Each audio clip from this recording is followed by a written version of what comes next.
we're talking about Cool FM's experiences. Like, for example, Cool FM catered for the younger and the elder. So the younger was Cool School events, which Eastman ran, and Susie G, and they ran this Cool School events, to educate the youngers about the music. And they did these dances down at Club EQ on Waterden Road, which was previously known as Powerhouse. They did these small clubs for the youngers. They went off really, really well. I remember playing at one event down there. It was like an evening, so it started maybe around 7 or something like that, and finished a little bit early because obviously they're the younger pupils there. But it was a night which was really quite funny, actually. It was I bought my eldest daughter.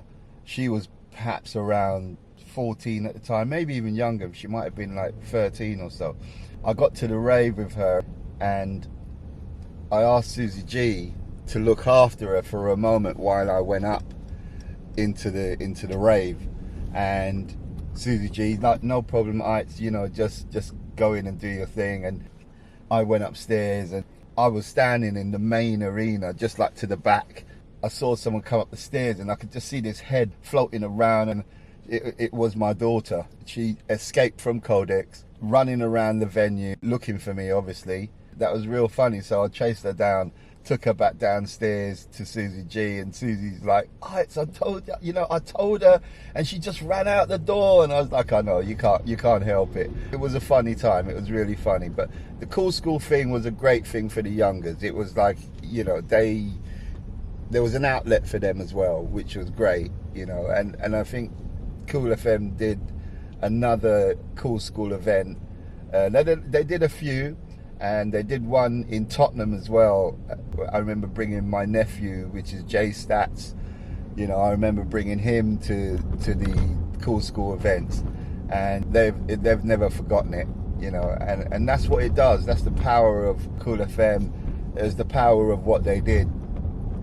And it's a generational thing.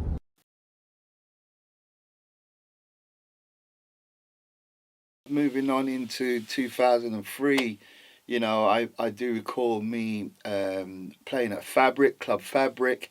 That was huge. Club Fabric was huge. I mean, I did a True Players night a couple of times, and I do recall me playing the night with Marcus Intellects, another real incredible DJ, incredible producer who had passed away.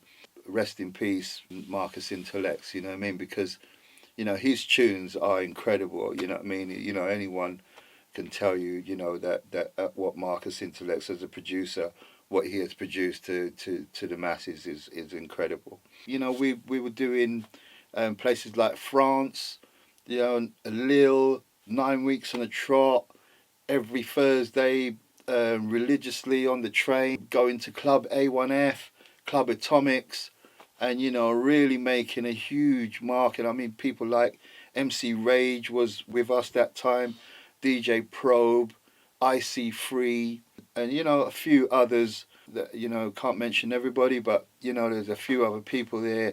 And it was DJ Abyss, who was the promoter out there. And we did a load of things. So Cool FM, club tour nights in UK, Maidstone, Clacton on Sea. It was brilliant. Just all as a family. It has to be said, because these things get tucked away if you don't really emphasize them, if you don't bring them back up.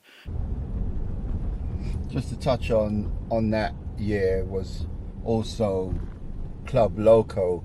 Club Loco was down Charing Cross, which is Tottenham, just off of Tottenham Court Road, opposite the Astoria. DJ Ron ran, he was the proprietor for the nights. Yeah, well, good nights. I was a resident DJ down there. Moose was resident down there. Jumping Jack Frost was playing down there also. These times were really, really great and really, really significant to the scene as a whole, because we had richer outlets, places where you would hardly find drum and bass. But it was nice to see that, you know, we were able to have those avenues. And thank you to those guys for obtaining those venues, because, you know, you never forget them. And I remember I played there, Mampy Swift was down there, and we did this night, and this lady named Hinako, she came up to me and she was like, "Oh, ITAL, you know, I'd like you to come and play this to her party." You know, from there, ended up doing Hinako's party at her house in Crouch End, I think it was. The funny thing about that story was, I remember being on the bus in Crouch End. I was on the top deck, and I looked around and I saw DJ Storm, and she was just at the back, and I turned around and I said, "Oh," and she went, "Oh my God," you know, I mean, obviously I've known Storm for a long time, from like, she used to play a lot of venues like N Club and places like that, and it was really nice to see her and do a quick catch up. And then obviously I had to jump off the bus to get to Hinako's, and but she was a really nice lady, actually. Hinako was a really nice lady. She helped me with certain other little things, you know, just like little things to do with concentration, and some of you guys may verify that. I think she spoke highly of Dillinger too, so she was quite well known. Yeah, so I mean, you know, there was other clubs, Hackney Central, and I used to be that, what you would call resident DJ. Yeah, resident DJ, and it was really nice to every week religiously permeate the music and deliver to the masses. Hackney Central was really good. I remember MC Shabba being up there, and all the guys used to be up there, and, you know, Ronnie Size played up there, and DJ Ron was the proprietor of that. You know, that was roughly around 2004. At that sort of time, I remember even going in the studio where I used to live. I used to have my own studio. I used to go and see MC Fats, and so one time I invited him around, and we were in the studio, and GQ was obviously a great friend of mine also. You know, he happened to just pop in. It wasn't even an occasion for studio time or anything like that. So, you know, these guys just sort of came round to the house, actually. You know, I lived in Hackney Wick there, and you know, we're all mates, so they just popped around the house, and I happened to have the studio there, and MC Fats sort of picked up the mic, and he was just like, you know, uttered a few vocals, you know, did a few vocals, and you know, said a few things, and you know, that was a real blessing to just have Fats come up and do a little, you know, tiny little spill on the mic, and you know, happened to get it down anyway. You know, I happened to get it down, and you know, I still, I mean, we're talking a good 20 years ago, right? We're talking a good 20 years ago, and I still got those vocals, and incidentally I made a tune, and I gave it to Fats,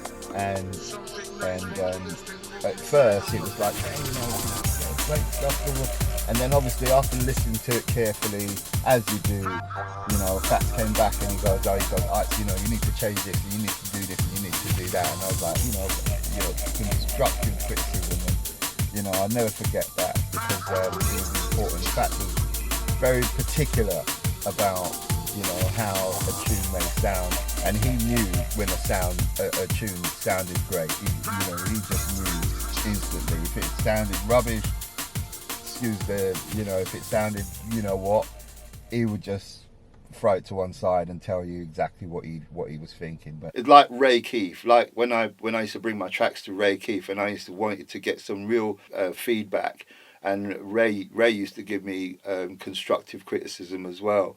And I used to bring it down to Black Market, and he used to say, "ITAL, you know, why don't you do, you know, what direction do you want to go, this, that," and it kind of gave me a good constructive criticism. And likewise, you know, Fats was the same as well. That was roughly around 2004, I remember. You know, that year, I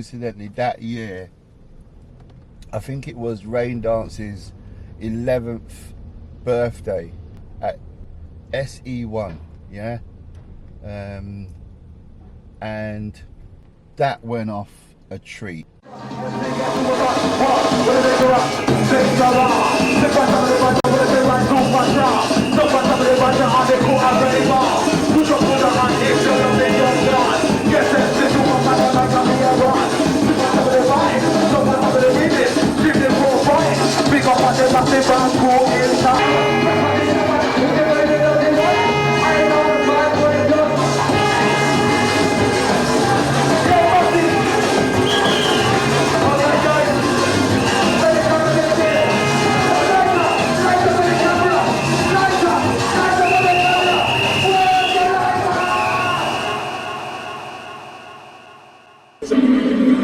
Right, we're in the Raindance. We're actually in a chill out arena at the moment. It's been okay, and what's called, it's only early, and this thing goes on till 9 o'clock. But it was heavy to start off with. I did my set over DJ ITAL. Well, I played down there. Richard from Raindance called me up. You know, had a real cracking time down there. It was, you know, obviously Raindance caters for the hardcore events, and at that time we were playing tunes like Warhead and, you know, those types of tunes, and we had an arena where it was a mixture of music. So when I came on, you know, the guys who know Loco and all these guys, you know, who I haven't heard from them from the longest time, but you know, they were there. These guys were all being booked, and people from very foreign descent were playing there also, you know, from happy hardcore, right? I mean, deep happy hardcore, not no joke thing. There's big DJs down there, and I played down there in one of the main arenas, and before me, I think it was Zinc, and then it was some other guy, and then it was me. So that was a really good night. Brocky also played down there. I remember DJ Brocky playing down there. It was an incredible night.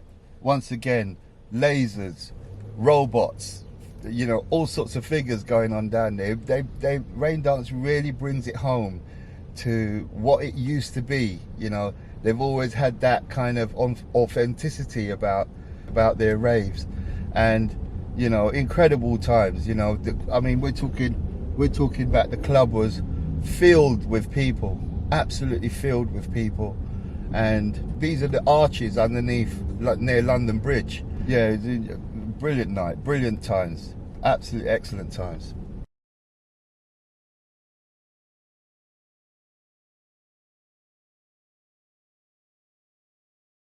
In 2005, moved and had my own studio down in Hackney Wick, where now it's like the Olympic Park. You know, I had my studio there, and you know, I built that studio, purpose built studio, with my good friend Eustace, and Lee's High Power. He came down and helped me with the build as well. I do remember Serge from Full Cycle used to come down and see me also. Many of you guys may know Serge, and you know, he used to be giving me some pinpointers about what I should be doing with tracks and things like that, which is a great insight with these guys, you know what I mean, Full Cycle, Bristol boys and all those guys. But yeah, Serge used to come down to the studio. It was a great old time. I also ran a night called Styling, which was just round the corner from Blue Note, which is near Turnmills, club called Club Subember. Also happens to be around the corner from Fabric. So I ran a night there as well.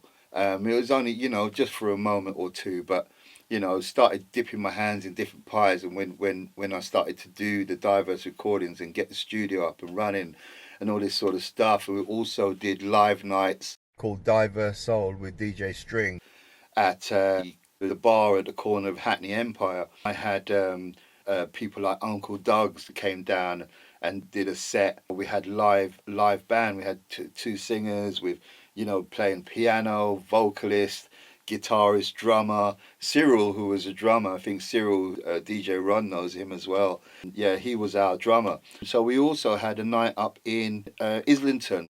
I used to have this singer-songwriter guitar player named Belle Humble, which was incredible. You know what I mean? She's spot on.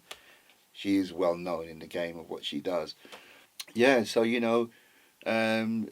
just done a whole heap of nights. You know what I mean? Also, I remember when we did the club on the corner of Hackney Empire. I remember Smurf came down and done some filming for me as well. So that was great. Smurf, who used to run Cool FM with Eastman. Yeah, and not forgetting Susie G. Not forgetting Susie G. She's the backbone of Cool FM and Jungle Fever.